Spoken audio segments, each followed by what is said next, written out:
truth? You telling me the truth? That my God does not love me? Here's the evidence. Here's the evidence that he loves me. Look around you. Look at life. Look at the babies that are born every day. Look at it. Look at people that get over sicknesses every day. That is the evidence that God favors you. He loves you. Amen. Amen. Oh, Lord have mercy. Good morning, church. How's everybody? Everybody's good. It's starting to feel a little.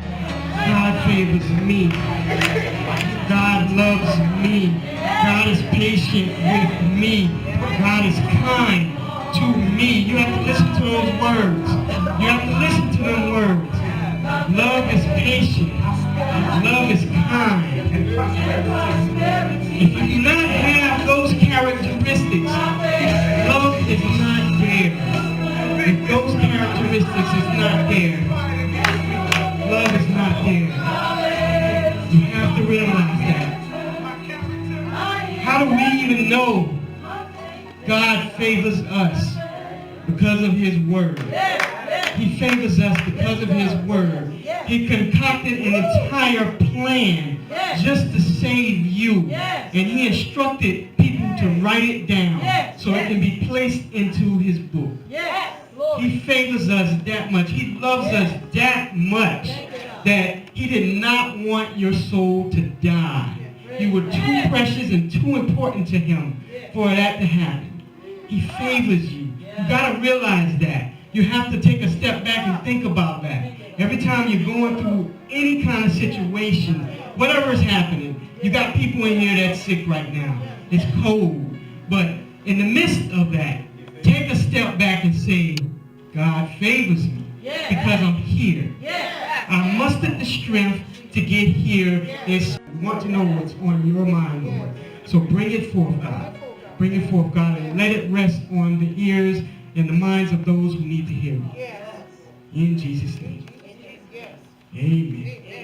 Amen. So, some people may ask, what is the cost of freedom? Does it cost anything? I mean, it's freedom. The root word of freedom is free. So it should be free, right? Yeah. It shouldn't cost you anything.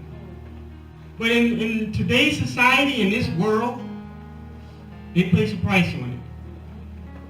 From the times of slavery up until now. You can't have this freedom for nothing.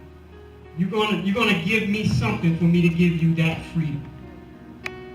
Regardless, to whatever situation you can think of, they want to place a price on it. But my God tells me in his word that the price was already paid. Amen. I am free because Jesus freed me. Yes. He freed me. And when you realize that you are free, you have to do his will. He freed you for a reason. He has something for you. I thank Sister Lillian for taking the step to come up and do something. That's not easy for you to get to that point. You know, you're nervous. Especially even when you're doing it in front of people you know. You're still a little nervous about it. And it's not easy to muster up that strength. But that is a part of the freedom that God offered us. You don't have to be restricted, restrained, and kept within the box. God himself is not in a box. We put God in the box. We put certain parameters on God. We say God needs to do something in a certain time frame. God has his own time frame. He's free. He's the most free being in the universe. When he was creating everything out of nothingness, he was exhibiting his freedom. Walking around in nothingness, creating everything, free. He can do what he wants to do, regardless. So God gives us that freedom. He doesn't keep that for himself. He loves us that much to give us that freedom. Now, many of us, we get into different things like different contracts, especially when it's something that you really want. You know, you want a specific type of television service. You know, there's a lot of different television providers out there, and you know, they offer different services. You know, you can get 20 channels for a specific price. If you want a little more, you pay a little more. You know, there are certain services, they'll put out a little ad that say, you know, I'm going to give you 150 channels, and all you got to pay is $25. And you thinking, man, right now, with the service I got right now, I'm paying about $150. That's a real good deal. I think I should switch to that. I think I should go ahead and take part of that. But what they're doing is locking you into a contract. Because when you read that fine print, it says for the first year, you're going to pay $25. For the following year, you're going to go to the real price. So that means you got to be with them for at least 2 years. You're going to sign up with them for 2 years. Not just that 1 year. A contract. That's not freedom. You don't have to be bound to things like that. The problem is we get locked into things because we don't want to wait. Yeah. I'll tell you what. If you want to get some experience in patience, do something. Go to a fast food restaurant. Don't go through the drive-thru. Go inside and order your food. Because you go through that drive-thru because it's fast, it's quick and easy. You get your food, they might have messed up the order, now you got to go back. Go inside. Tell them what you want. But don't stop there. Tell them that you want them to make it fresh. I guarantee you, you are going to wait for at least 10 or 15 minutes. Take that time to reflect, you know, do something else. The fact that you are not spending the time doing it fast, you may get something better. It may be a blessing for you in that. Because when they cook it for you fresh, it's going to be hot, and I guarantee you it's going to taste a little better. That's going to teach you a little bit of patience. And what God says is He offers freedom to all of us. But in order to get that freedom, you got to be willing to wait. You got to be willing to have a little patience. And the verse says, O Lord, truly I am thy servant. You realize you're God's servant once you have accepted that freedom that He's given you. He's calling you to do something. He's calling many of us to do something. And you may have accepted it already, you may not have accepted it. But the thing is, that specific purpose that He wants you to do is already in front of you. All you have to do is take hold of it. When I look at Luke, when we look at Luke 4, verse 18, it says, the Spirit of the Lord is upon me, because He has anointed me to preach the gospel to the poor. He has sent me to heal the brokenhearted, to preach deliverance to the captives, and recovering of sight to the blind, to set at liberty them that are bruised. In some versions it says, to set free the captives. There is only one that can offer us this freedom. It's Jesus Christ. So once we accept Jesus Christ in our lives, we accept everything that comes with it. We accept the freedom, and we accept everything else that comes with it. It doesn't make the road easy. Trust me, it doesn't make the road easy. Amen. It is going to be a little hard. Yes, it will be. But everybody can attest to that. That as they have gone through it, they have experienced a greater life, a greater living. Greater. We just look for that freedom, God. And when you get it, when you accept it, you say, God, I thank you. I thank you for everything that you brought me through. Because without that, I would have no story.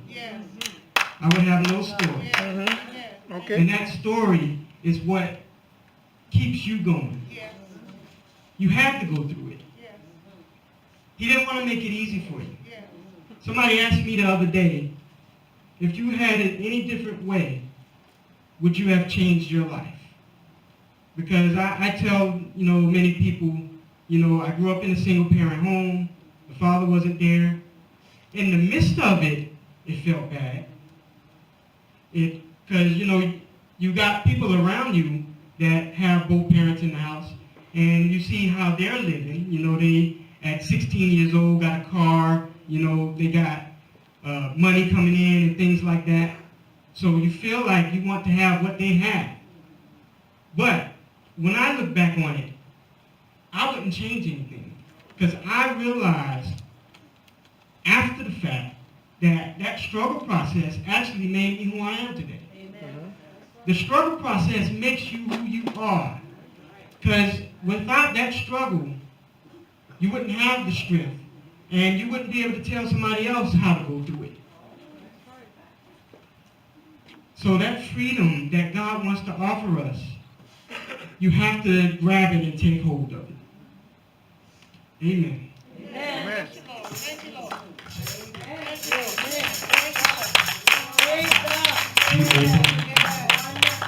He opened the door.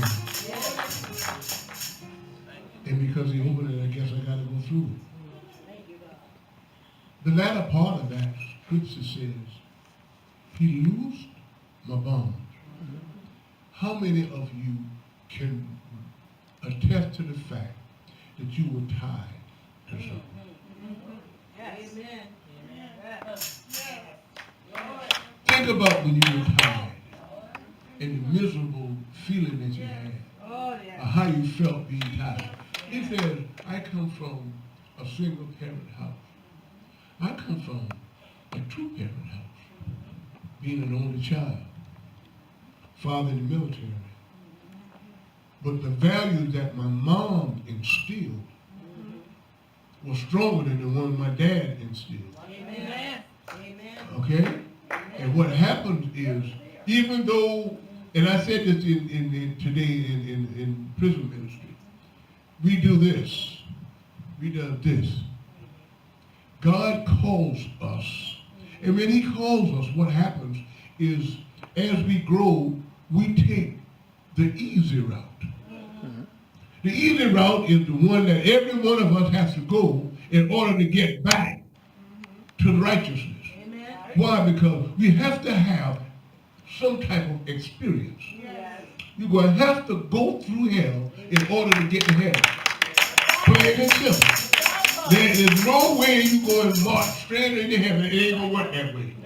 Many of the afflictions of the righteous, and God shall deliver us out of them all. You're going to have to go through this stuff. Pain, people don't understand you, ups and downs, no money, broke, no place to stay. You're going through all of them changes. And if I ask Tyler Perry today what he went through, he'll tell me the same thing. I had to go through sleeping in the car before I now am able to sleep in the penthouse. I went from the car to the penthouse. All of us are going to go through hell in order to get to heaven. So there's no sense in crying about it. The best thing we can do is praise God for where I am right now. I'm grateful for my experiences. No, they were raw and nasty and everything else. But I learned something. I learned from them. And now that I'm on Glory Road, I don't care about that. I look back at that and I say, yeah, I did it. Listen, you're not exempt now. Because you could fall at any given time. So when you look back, you better be careful. You better make sure you look back and know where you're going. You ever was looking back and stumble over something? Be careful what you stumble over. Look, make sure you got a plain path when you look back. Because the enemy done flipped something up there to make you fall. I like fall and look stupid falling. But I'll get back up again. When I fell off the boat on the dock, I looked stupid. I was barely making it, but I was on the dock. I got up from that thing.